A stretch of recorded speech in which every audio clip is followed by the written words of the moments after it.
G'day folks, my name is Rob and welcome back for another F1 fantasy video. In today's video we're going through my team selection for the Belgian Grand Prix. So as always, if you're new around here, you're enjoying the content and looking forward to a couple weeks off in between F1 fantasy weekends, drop a like on the video, subscribe to the channel if you haven't done so already.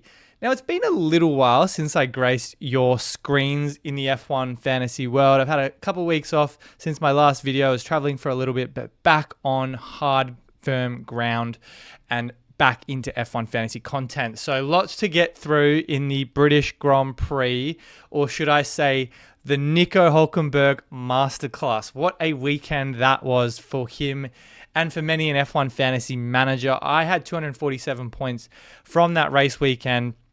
An absolute cluster F of a weekend, if I do say so myself. The carnage on track, the F1 fantasy swings, it was nothing short of chaos. And I think heading into a wet race weekend, there's bound to be massive changes in rank, in points, and all that good stuff in F1 fantasy. But for some unknown reason, given my string of bad results last year with DNFs, I only seemed to come away with one, which was Gabriel Bortoleto. We'll talk about him in just a second. But I think 247 points was a pretty sound outing and a rank jump of about 2,000. So just outside the top 5K, which is where I was a few weeks ago before the Lando Norris DNF in Canada. And I think this is kind of back on the right track and Oscar Piastri back into my F1 fantasy team. Most fascinatingly, last two race weekends, Norris has won, yet Oscar Piastri has outscored him on both occasions. Fastest lap is so overpowered in this game.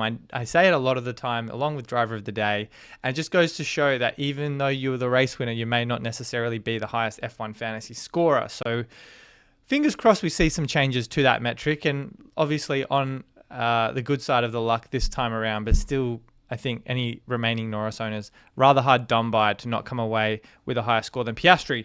But speaking of the man of the moment, Gothenburg, Nico Hülkenberg, his first podium in F1. What a weekend that was. I would just so have it that I was on a plane flying back from the UK. I wasn't actually at the race due to other commitments, but just so happened I missed my annual race. I'm usually good for all but one or two of the races live, watching every season. And I missed this one, an absolute banger, and Nico Hülkenberg on the podium. Just never thought this was going to happen. And if you're not an F1 fan, if you didn't like seeing Nico Hülkenberg on the top three steps, and I'm so stoked for him. What an incredible result for him, for Sauber, which have been laughing stock for the last couple of seasons. And he came out as the top dog in F1 fantasy with 48 points. A bunch of positions gained, a bunch of overtakes, driver of the day, third place, from 19th to 3rd. What an incredible masterclass. And he has had an insane run of form recently. Hülkenberg over the last 4 weeks has scored 48, 20, 15, and 32.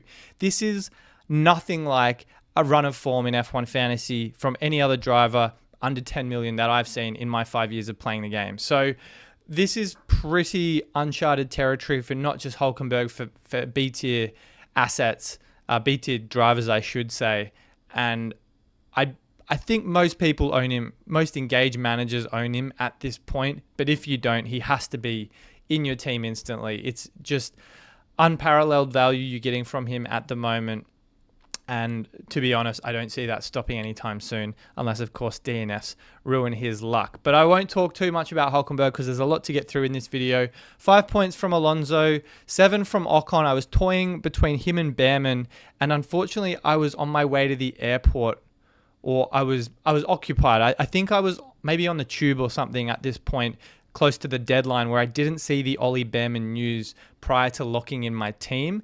And as a result of that, I went down Ocon. Look, 7 points, it's perfectly fine. I think had I known Behrman had that grid penalty, probably would have swung the needle in my favor to go with him instead. And Behrman scored 9 points more than his teammate. So any of you that had that late mail and capitalized on that, kudos to you. Bortoleto, minus 20, his DNF, his third of the season. And most fascinatingly, all three of them have come in wet weather race weekends. Minus 18 in Australia, minus 11 in Miami, and now another minus 20 in Silverstone. So I wrote about him in my strategist selection article for the Austrian Grand Prix, where I called out his bad results of coming in wet weather. That held true again in Silverstone.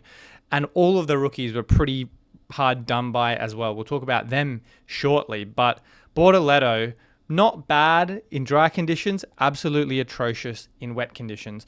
McLaren, 90 points, 41 for Ferrari. Again, pretty stock standard for both of them. Ferrari, absolute mess of a strategy for Charles Leclerc. I just don't know what it is, but Ferrari and wet weather, and good strategy for that matter, just don't seem to gel very well. So, look, 41 points is by no means bad, but when you take the likes of Red Bull, you take the likes of Haas, Aston Martin, all kind of in that 30 to 40 point territory, you're not getting the same value from Ferrari, unfortunately. But that's just how the cookie crumbles. You have good weekends, you have bad weekends. And look, we had Hülkenberg who more than made up for it. So not a bad turn of events, just outside the top 5K and really pushing to get much closer to the top couple K by the season's end. Hülkenberg, where do I start? Absolute GOAT in F1 Fantasy for the last 4 weeks. Anyone that's had him for that 4-race streak, truly incredible foresight. But I don't think he's a sell. He deserves his own video, his own segment.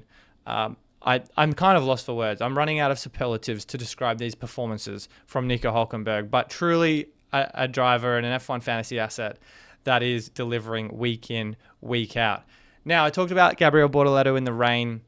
Rookies in general, an absolute dog's breakfast of a weekend in terms of fantasy production. And I want to direct you to F1 Fantasy Tools for a summary of what that looked like for rookies in the wet. Colapinto, Bortoleto, Hadjar, Lawson, Antonelli all retired from the Silverstone Grand Prix. 5 out of the 6 rookies on the grid retired, and they have not had a good showing on all accounts in wet weather races this season. Looking at Miami, we filter by the lower scores. Doohan, Lawson, Alonso, the joke around rookies, I'm not going to include him in this conversation. Bortoleto again, and then Behrman, who also retired in the sprint.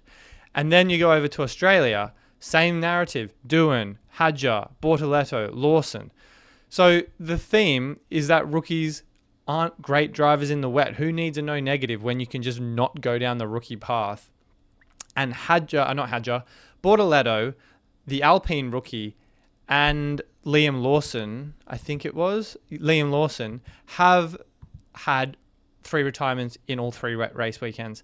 So avoid those guys at all costs the next time rain is in the forecast. But I think, just something to keep in mind. There's clearly not been enough wet weather racing that they've had in the junior formulas, and I do worry that this could definitely not bode too well for our fantasy teams in the future.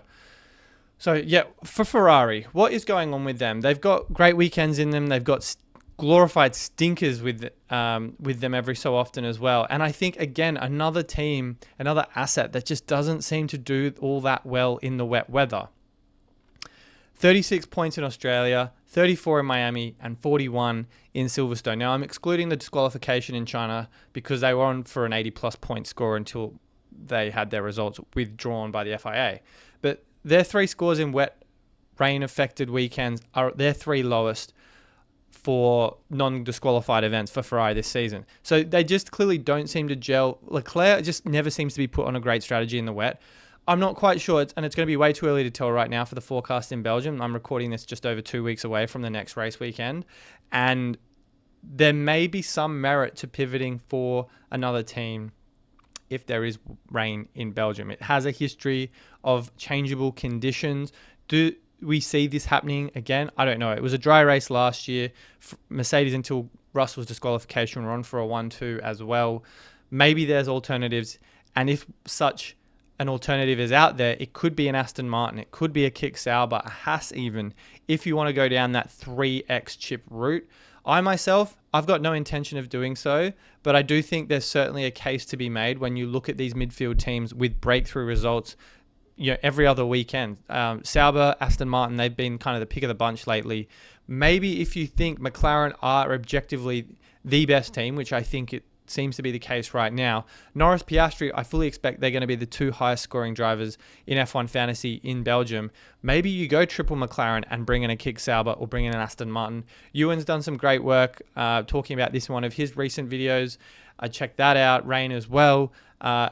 But I don't know necessarily if it's right for my team. I much prefer having that with 2 premium drivers, 2 premium constructors, which we're not far away from. But if you want to go differential with the 3X chip, and the best weekend for the 3X chip is sprint weekends, it's all about maximizing the points, not about the delta like the Limitless is, then perhaps Kick Sauber or Aston Martin could be the way to go if you want to play a slightly different hand to the rest of us. Now, speaking of the 4A lineup I just mentioned, there's definitely a shift in our thinking at the moment with how we structure our teams, forward planning for chip strategy and transfers, and kind of what these next few race weekends looks like. There might be some of you watching this that can already get to the double McLaren, double Mercedes lineup. It costs about 122 million off the top of my head. I'm about a million or so short of even having the most baseline rookies in the team, just less than that. But I think as we get to Hungary, Zandvoort, and these DNFs start dropping off Antonelli's average, with the likes of Hulkenberg just continuing to appreciate in value, I do think there are options there to explore when it comes to changing our teams kind of holistically. And I think those people that have 3 free transfers ready to go for that template shift, the wildcard will be extremely valuable. I've been holding it pretty much for this very reason when we see an overhaul in our teams and avoiding those -20s and -30s, which some people are talking about. Will they go through with it in the F1 fantasy community? We'll have to wait and see. But right now, I do think there is in the next couple of race weekends a noticeable shift with the direction people try to take their teams. So just keep that in mind with planning your transfers, and maybe thinking a week or two ahead with what drivers you need in your team. Now, speaking of a couple of drivers that are on my watch list heading into Belgium, one I think is more viable than the other, but I do want to talk about Lance Stroll first. And why do I say Lance Stroll is at least worth a discussion, not necessarily a lock for our teams, but Stroll in particular has had a string of good results recently. As you can see, scores, I say good results by his standards, but 2, 9, and 28, definitely inflated a little bit by the fact he has had another banger of a wet race in Silverstone and was running in the podium places for a short period of time as well.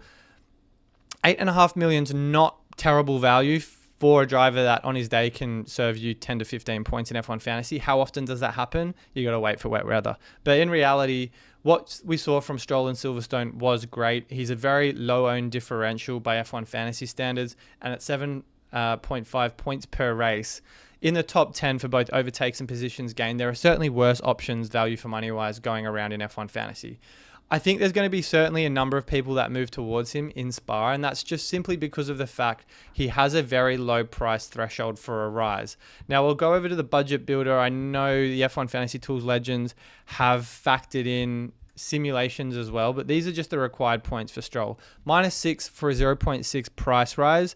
He's got 2 weeks worth of this 28 to obviously lean on for having this low threshold, much like Hulkenberg, much like Behrman, even Pierre Gasly. Do I like Stroll at that price? I think between him and Hulkenberg, it's a no-brainer. I even think I like Behrman just because of his price tag. I just don't think Stroll, for me personally, when it's not wet weather racing, is a must-own. And look at his scores this season in wet race weekends. 16 in Australia, 25 in Miami, and then 28 in Silverstone.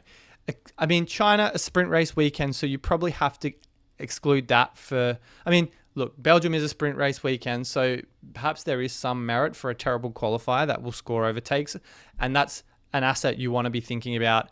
If he qualifies low in sprint qualifying, he sets himself up for positions gained and overtakes. But aside from that 17-pointer, his highest score on non-rain affected weekends is that 9 in Austria. So just something to keep in mind. He's not explosive. I think there's probably going to be a lot of stock put in Stroll. But for me right now, I do think the likes of someone such as Ollie Behrman, much better value. $1 million less. Yes, he's one of the highest owned assets in the game, but he does get you points and he does find ways to exploit positions gained and overtakes. He's not a great qualifier by his standards, and that has been what has helped him rack up those extra positions gained. He's a top 2 driver in that category for, the season on average. And I'll just quickly pivot back to Fantasy Tools as well.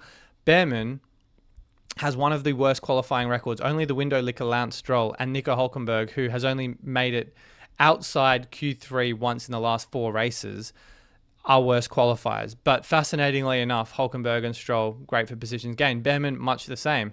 He had it was because of that 10-place grid penalty that he had to serve that meant he was able to score more of these points in Silverstone. But I think on balance, Behrman, you can see, has not been a great qualifier this season. First time in Q3. I don't think that happens on a regular basis. So just something to think about. I think he's probably my pick of the bunch heading into Spa. Early team thoughts for the Belgium Grand Prix. I think for my team, I'd love to have the flexibility of a rolled transfer into, say, Hungary or Zandvoort. Do I see that happening? Perhaps not. And I have that wildcard flexibility, so I'm not too concerned about that. I want to be aggressive with transfers on sprint race weekends because that's where you can really unlock those extra positions gained I was talking about. And for that reason, Gabriel Bortoleto is the most at risk in my team. I could also pivot out of Esteban Ocon, maybe the Ferrari constructor, but for me, they're much lower priorities than someone like Gabriel Bortoleto. So I'm going to go through my team. I will go into more detail on this in my final thoughts video as well. I think an easy 1-for-1 swap for Bortoleto would be, again, planning ahead a couple weeks. And yes, Liam Lawson DNF'd. He's not going to go up in price anytime soon. And you have to go to the budget builder just to see how terrible his threshold is. 22. It's not bad, but as soon as that 13 falls off, it won't be great. So I think because he's already at the price floor, I'd probably pick him over someone like Franco Colapinto, just because Colapinto is truly a dreadful driver. And every time I have him in my team, he reminds me of Logan Sargent, where you just think the guy is going to DNF. I could do that in one move pretty comfortably. The question that begs itself to me is, what do I do with this second transfer? Do I obviously pivot into another driver in the B tier that qualifies quite low, sets himself up for positions gained? You just want to make sure it marries up to a driver that you think will also go up in price.